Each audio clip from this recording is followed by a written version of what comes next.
Hello everybody. I know we're a couple of days late on the video this week, but life happens and I just was not able to get to it on Saturday. So we'll get it on this week and we'll get back on schedule. You'll notice we're outside today on this beautiful cold morning in North Carolina. And I know you're thinking, well, what are we doing outside on a cold morning? Well, a couple reasons. One, I've been saying all for a month now, 2016 is the year to prep, okay? So that's what we're doing today. We're starting our spring prep. Most people, when it's nice and cold like this, want to stay inside, stay bundled up, and stay warm. But now is the time to start thinking about spring. With spring, for us, and for you, it should mean time to get the garden in, okay? We really enjoy our gardening here, and so the challenge for everybody right now is going to be to start preparing for the garden. All right, so we look over here.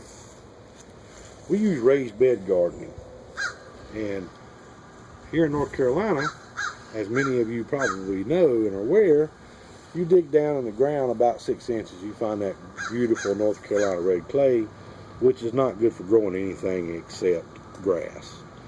With raised bed gardening, it lets you control your soil content.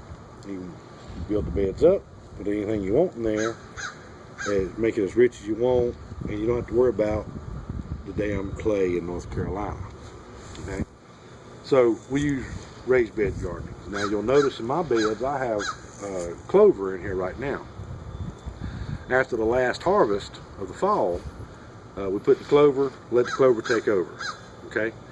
Couple reasons for that. One, anything on your topsoil will keep it from getting blown away or washed away. So soil erosion. So whether you're doing on the ground gardening or raised bed gardening, when you're finished for the season, you want to put your garden to bed. And what that means is protecting that soil for the next year. Okay? So I know a lot of people put plastic over there, they put cardboard, newspapers. The best thing I found is to let it go to clover, because the clover, when it's time to get started, you can turn it under and it just adds nutrients, fertilizer basically, back to your soil. Okay, I'm gonna give you a little advice though. One of the things we tried last year was these things. Okay, and I've seen it all over the internet. You take some water bottles, you poke a couple small holes in it, you can fill up the water bottles, and it lets the water release slowly. It saves on your watering bill. Okay, this is crap, it doesn't work, don't waste your time. The best thing to do is invest in a good irrigation system. I hear a lot of people talk about, I don't have the time, I don't have the money, and it is expensive to start with. But there again, if you'll notice my garden area, you'll see all the black plastic we put down. We've not gone back and finished mulching it yet because we can only do a little bit at a time here as well. Okay? So if you do a little bit at a time, it makes it a lot less expensive. Also, I've never gardened before. Well, then don't go with a big garden. Start small, right? Get a single plant, a single tomato plant, a single cucumber vine, a single squash vine, whatever. Start small if you have to, if you want to. The whole idea though is to start. So what we're going to do here today, this week, is our prep for the spring, which means deciding on what we're going to grow, where we're going to grow it, and then getting the seeds. Of course, we collected a lot of seeds from our stuff last year because all we use is heirloom. We don't use the GMO seeds, and the difference there is easily looked up. I'll let you do the research yourself, okay? We use heirloom, so we can save our seeds and have them ready for the next year. So there's very little for us to have to buy year to year, okay? Now, so start small if you have to. Don't invest a lot of money if you can, but get started, okay? What am I gonna do? All right, now, we're gonna come back to the garden quite a few times over the next several months, through the spring, through the summer, and even into the fall. I've had lots of people ask about growing, how to grow, when to harvest, how to harvest, and even how to save that food to get through the winter months, which means canning, dehydration, and freezing. Okay, so this is just the first step, is deciding to do it, then deciding what to do, and then figuring out how to do it. Okay?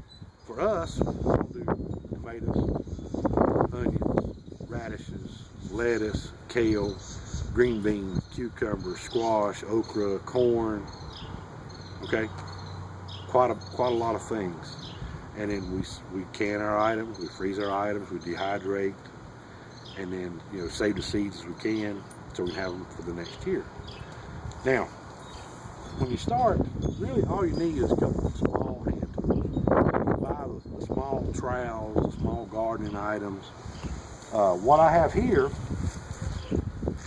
is a hand tiller. Now, I'm sure many of you are familiar with the big motorized tillers. I can't use any of those in these raised beds. It'll take a chance of tearing up my beds. So I use a hand tiller.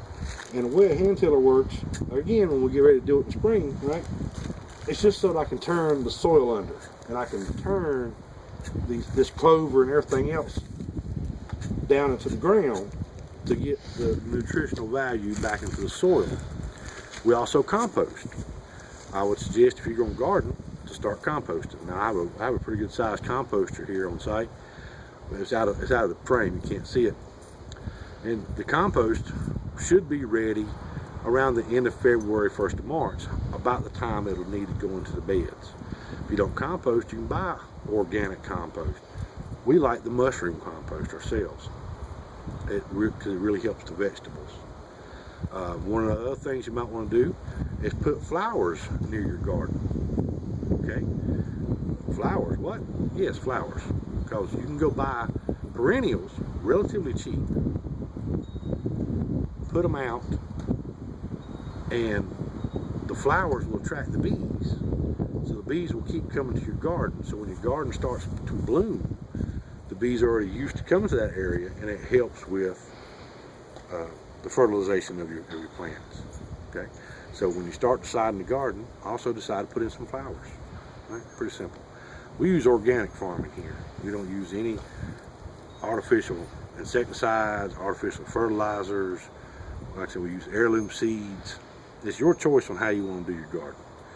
I can't tell you what to do. I ain't gonna tell you what I do. And like I said, we use all organic. We use organic compost. We compost ourselves. We try to use organic insecticides, organic fertilizers. Everything beyond that is up to you. If you want to buy and use roundup, that's on you. I just can't do it myself. Okay.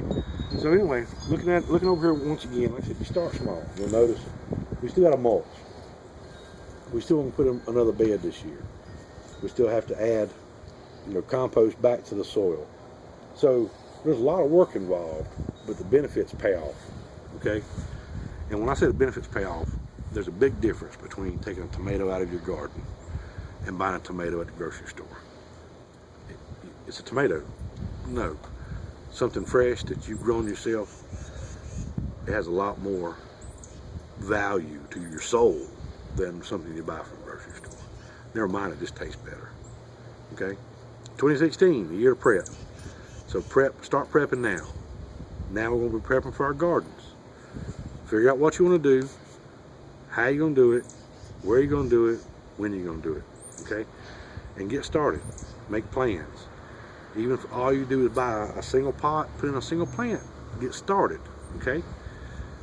The only way that you're going to fail is by not trying.